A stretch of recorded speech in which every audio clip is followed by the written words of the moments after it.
লুঙ্গি ছিঁড়ে গেছে, 5 বার সেলাই করে করে পড়ছি। আর আল্লাহ এখন এই পরিমাণ বাদশাহী সম্মান দান করেছেন। আমার মা বাবার চোখের বাণী আর আল্লাহ ওয়ালাদের নেক নজর। আলহামদুলিল্লাহ 300-400 সন্তান এখন মাদ্রাসায় খায় পড়ে। এর চেয়ে তো আমি ফকির কুয়াকাটার থেকে আসছি, সম্মান তো আমার বেশি।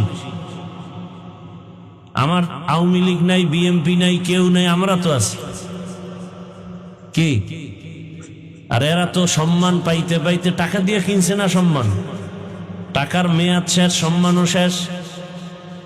আর আমি তো ফকিরের ঘর থেকে আসছি, এমন জীবন কাটছে আমার। একটা লুঙ্গি পড়ছি 1-1.5 বছর 2 বছর পর্যন্ত, আর এখন এক লুঙ্গি একদিনের বেশি পরি না। এক জামা 150 টাকা কিনছি, মনে আছে, 150 টাকা কালারিং জামা। ওই জামাটা 2.5 বছর 3 বছর পরছি। লুঙ্গি ছিঁড়ে গেছে, 5 বার সেলাই করে করে পড়ছি। আর আল্লাহ এখন এই পরিমাণ বাদশাহী সম্মান দান করেছেন। আমার মা বাবার চোখের বাণী আর আল্লাহ ওয়ালাদের নেক নজর।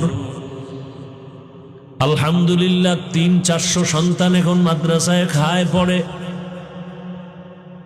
কত সম্মান। কে আওয়ামী লীগ বিএমপি জানি না, দেখা হলেই এমপি কয় হুজুর দোয়া করিয়েন, আপনার নাম শুনছি।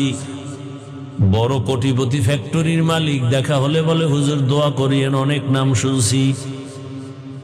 এর থেকে আর সম্মান লাগে কিছু? আমাদের এই চেয়ারের কোনো মেয়াদ আছে? এদেরকেই বলে মুকুটহীন সম্রাট। যে এমপি পর্যন্ত দোয়ার জন্য দাঁড়ায় থাকে, এটির মুকুটহীন সম্রাট। আর তোমরা দল করতে করতে বউ চেনো না, মাইয়া বলা চেনো না, দলের নেতারে এমন ভাবে চেনো। দল করতে করতে গিয়া এমপি যখন হইয়াই যায়, টাইম সিরিয়াল ছাড়া তোমার সাথে আর দেখা করে না। কি? আর আমরা যেখানে দেখা করতে যাই, হুজুর আসবেন, এই সব বন্ধ এখন, হুজুরকে আগে বিদায় করে দেই। সম্মান কে দিছেন? আর তোমরা টাকা দিয়ে সম্মান কিনবা, টাকার মেয়াদ শেষ, সম্মান শেষ। দুনিয়া লোভের পিছনে তো আচ্ছা ঘুরছো, তো এবার ফেরো, এখনো সময় আছে, তওবা করে নেও। জীবনে তো পার্কে পার্কে কম ঘুরলা না, এবার আল্লাহকে বইলা বইলা মনে মনে তওবা করো। মনেরে বুঝাও, হে মালিক, আমার মতো যুবক যদি স্কুলে কলেজে পড়ে, চাকরি করে, ব্যবসা করে, রাস্তায় গাড়ি চালায়, নামাজ পড়ে, আমি পারবো না কেন? নদীর মধ্যে কত মানুষ কাজ করে, নামাজ ছাড়ে না, আমি পারি না কেন? জমিনে কৃষি কাজ করে কত মানুষ, জেনারেল লাইনে থাকিয়া তারপরও নামাজ ছাড়ে না, আমি পারি না কেন? আমি তো জীবনে দাড়ি কম কাটলাম না, বেপরদায় কম দৌড়াইলাম না, মোবাইলে গুনাহ কম করলাম না, পার্কে কম দৌড়াইলাম না, কত নামাজ ছাড়লাম আর কত বাজে পথে চললাম। আজকে থেকে তৈরি হয়ে যাইতে চাই, আল্লাহ আর গুনাহ করব না, দাড়ি কাটবো না, বেপরদায় চলবো না, মা বাবার সাথে বেয়াদবি করব না। শিক্ষকের দোয়া নিয়ে, উলামায়ে কেরামের দোয়া পরামর্শ নিয়ে নবীর আদর্শ মেনে চলবো। ও পর্দার আড়ালের মা বোনেরা, মাইকের আওয়াজ শুনতেছেন, আপনাদের মতো মা বোন এই এলাকায় কি নাই? নামাজ পড়ে, পর্দা করে? নাই? ভিন্ন লাইনের মা বোনদেরকে বলবো, আপনারা কেন মার্কেটে মার্কেটে ঘুরিয়া নিজেদের চরিত্র নষ্ট করেন? সন্তানের কি ভবিষ্যতের চিন্তা করেন না? এরে আব্বা জান, আম্মা জানেরা, আপনি যদি ভালো আদর্শ রেখে যেতে পারেন, সন্তানটা এক সময় গর্ব করবে আর দোয়া করবে, আমার আব্বু আম্মু কতই যে ভালো ছিল। আমার আব্বু আম্মু কখনো ঝগড়া করে নাই, গালাগালি করে নাই, মোবাইলে বেগানার চেহারা দেখে নাই, নাটক দেখে নাই, রাত্রের বেলা গান শুনে নাই। আজান হলে আমার আম্মু নামাজে দাঁড়ায় যেত। আমার আব্বু যেন মায়ের সহযোগিতা করত, কোনোদিন মায়ের উপরে জুলুম করে নাই। আমার আম্মু আমার বাবার খেদমত করত, কখনো বাবার চোখের দিকে তাকায় বাজে কথা বলে নাই, মোবাইলে অযথা সময় নষ্ট করে নাই। সন্তান এগুলো দেখবে, বলবে আর দোয়া করবে, আমার আব্বু আম্মুরকে তুমি মাফ করো। ও মা বাবারা, ভালো করে শুনেন, আর যদি আপনি চরিত্র নষ্ট করে কবরে যান, সন্তানরা এক সময় ধিক্কার দিয়া বলবে, আমি কেমনে ভালো হব, আমার মা বাবা তো বড় খারাপ ছিল, আমার মা বাবার ভেতরে কোনো মোহাব্বত ছিল না, ভালোবাসা ছিল না, ঝগড়া গালাগালি। আমার মা বাবায় মোবাইল নিয়ে ব্যস্ত, নাটক গান নিয়ে ব্যস্ত, নামাজ নাই, রোজা নাই। আমার মা বাবার চরিত্র তো খারাপ, আমি কেন ভালো হব, আমার তো রাস্তা নাই। আমার আব্বু আম্মুর এই খারাপ অবস্থা দেখে আমিও ভালো লাইনে যেতে পারি নাই। আমার মা বাবা নামাজ নাই, রোজা নাই, আমার ওই লাইনে নেয় নাই। আব্বা আম্মা যারা আছেন, এখনো সময় আছে তওবা করার। ভালো একটা সন্তান রেখে যান, ডাক্তার হবে, কোরআন তেলাওয়াত করবে, নামাজ পড়বে, রুগীও দেখবে, আবার মা বাবার জন্য কলিজা ভরে দোয়া করবে।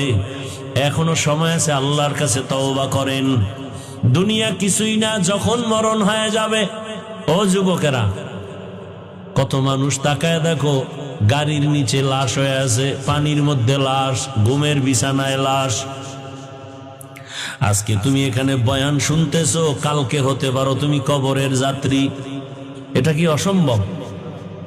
তুমি ঘুমায় গেছো, ঘুমের মধ্যে আজরাইল চলে আসছে, রুহুটা নিয়ে যখন চলে গেছে, 11টার সময় তোমার আম্মু ডাকছে, বাবা আর কত ঘুমাবি, আয় ওঠ, তাড়াতাড়ি নাস্তা কর।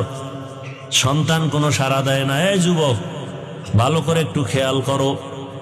হঠাৎ দেখবে মায়ের অন্তরে বাড়ি মারছে, দাগ কেটে গেছে, মনে হয় কি জানি হয়েছে। দরজা খুলে না, লাথি মেরে দরজা ভেঙে ঢুকছে। শরীরের মধ্যে হাতটা দাগায় টাচ করে দেখে, পুরা বডি শক্ত, পুরা ঠান্ডা। মা চিৎকার দিছে, নাই। যারা মরে, ওর শরীর কিন্তু সাথে সাথে বরফ হয়ে যায় এবং পুরা বডি শক্ত, টোটালটাই শক্ত, কাঠের চেয়েও শক্ত। মা চিৎকার দিয়া বলবে, তোর বাবারে ডাকবে, এ স্বামী আসো তাড়াতাড়ি, তোমার ছেলে নাই। মা একটা চিৎকার মারবে, পুরা ঘরের মধ্যে কান্নার আওয়াজ। তোমার বাবা এসে টেলিফোন করবে, ইমাম সাহেব কোথাও যাবেন না, আবার ছেলেটা মারা গেছে, জানাজা দিয়া যাবেন। বাবাই কান্না করবে আর বলবে, একদল যাও তাড়াতাড়ি বাজার থেকে কাফন কিনিয়ে আনো, আর এক দলকে বলবে যাও বাঁশবাগানে কবর খনন করো। যুবক তো তাকায় দেখবা, মাওলায় যদি দেখায়, ও আল্লাহর বান্দা, তোমার আমার গায়ের গেঞ্জিটা পর্যন্ত দেখবা আপনজনেরা বেলেট দিয়া কাটতেছে। আমার হাতের ঘড়িটা আর একজনে দিয়া বলবে, এই ঘড়ি তো হাফিজুর রহমানের নাই, ঘড়ি আমার। আজকে তুমি বলো আমার মোবাইল, আমার মোবাইল, আর একজনে হাতে নিয়ে কালকে বলবে মোবাইল তো আমার, এটা আর কারো না। তোমার বন্ধুটা নাম্বার ডিলিট করে বলবে বন্ধু নাই, মোবাইলে নাম্বার রেখেও লাভ নাই। তোমার মাও কাঁদবে, বাবাও কাঁদবে, আমার আম্মু বলে যে ডাকটা দিত, ওই ডাক তো আর এখন আর দিবে না। মায়ের পাগলামি বড় কঠিন হয়ে যাবে। ওদিকে কেউ কবর খনন করবে, কেউ গরম পানি করবে গোসল করাবার জন্য। বাড়ির পেছনে বাঁশ বাগানে কবর খনন চলছে, কেউ বা আবার গরম পানি করতেছে গোসল দেওয়াবার জন্য। তোমারে আমার এবার বিছানার থেকে টেনে টেনে নামাইয়া, গায়ের জামা কাপড় সব খুলিয়া, কিসের ঠান্ডার শীত, সবাই রাস্তার ঘর থেকে রাস্তায় নামায় রাখবে। এইবার গোসল দিয়া সাদা কাফনে প্যাকেট বানাইয়া যখন খাটে উঠাবে, কাদের মধ্যে নিয়ে এবার জানাজার প্যান্ডেলে নিবে। জানালা দিয়া মা ডাকবে, আমার বাবারে কোথায় নাও? বলে জানাজার প্যান্ডেলে নিয়ে কবরের দাফন করব। কয় আমার বাবার জীবনের শেষবার একটু চেহারাটা দেখায় যাও, কাফনের মুষ্টিটা খুইলে একটু দেখাও। আমার বাবা আর জীবনে আমারে আম্মু বলে ডাক দিবে না। ও সন্তানেরা, ও যুবক বাবারা, পায়ে হাত রেখে বলি, জীবনে তো দাড়ি কম কাটো নাই, এবার তওবা করো, আর গুনাহ করবা না। আল্লাহকে মনে মনে বলো, হে মালিক, কখন মরণ হবে জানা নাই, তওবা করি, আর নামাজ ছাড়বো না, দাড়ি কাটবো না, বেপরদায় চলবো না। মা বাবার দোয়া, শিক্ষকের দোয়া, উলামায়ে কেরামের দোয়া নিয়ে নবীজির সুন্নত অনুযায়ী চলবো। ওই অন্ধকার কবরে দাফন যখন করে মাটি দিয়া সবাই চলে যাবে, এখন আর কেউ নাই। আরে তুমি একা চলো না, কত বন্ধু, কত কিছু টেলিফোন করো, বন্ধু আয় ঘুরতে যাব। এখন তোমার কবরে ডানে বামে উপরে নিচে মাটি, তুমি একা, কেউ নাই। দুইজন ফেরেশতা আসবে প্রশ্ন করার জন্য। যদি নামাজ ছাড়া কবরে যাও, দাড়ি ছাড়া যাও, আমার আল্লাহ কুদরতের আওয়াজ দিয়ে বলবে, ফেরেশতাই বেঈমানকে ধর, কবরটা জাহান্নামের আগুনে ভরে ফেল। এই নাফরমানের আমি আল্লাহ কম নিয়ামত দেই নাই, আমি আল্লাহ কত নিয়ামত দিছি, কিন্তু আমার হুকুম মতো চলে নাই, আমার কোরআন অনুযায়ী চলে না, ইসলাম মানে না, বরং বিরোধিতা করেছে। আল্লাহ বলবেন, এখন ও কবরের মাটি, নাফরমান গুনাহগারের দুই দিক থেকে জোরে জোরে চাপ দাও। কবরের মাটি এমন জোরে চাপ দিবে, পাঁজরের হাড় চুরমার হয়ে যাবে। ও যুবক, একটা বেতের বাড়ি সইতে পারো না, মশার কামড় সইতে পারো না, কবরের মাটির চাপ কেমন করে সহ্য করবা? আল্লাহর কাছে তওবা করো, মরিয়া গেল আর গুনাহ করবা না, মা বাবারে কষ্ট দিবা না।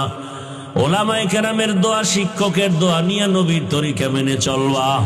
মা বোনেরাও তওবার নিয়ত যদি থাকে, যুবকেরাও যদি তওবার নিয়ত থাকে, মুনাফিকি যদি না থাকে, দুটো হাত আমার আল্লাহকে দেখায় দাও। আয় আল্লাহ, হাতগুলো কবুল করে নেন, তওবা কবুল করে নেন, তওবার উপরে মজবুত হইয়া চলার তৌফিক দান করেন, আমিন।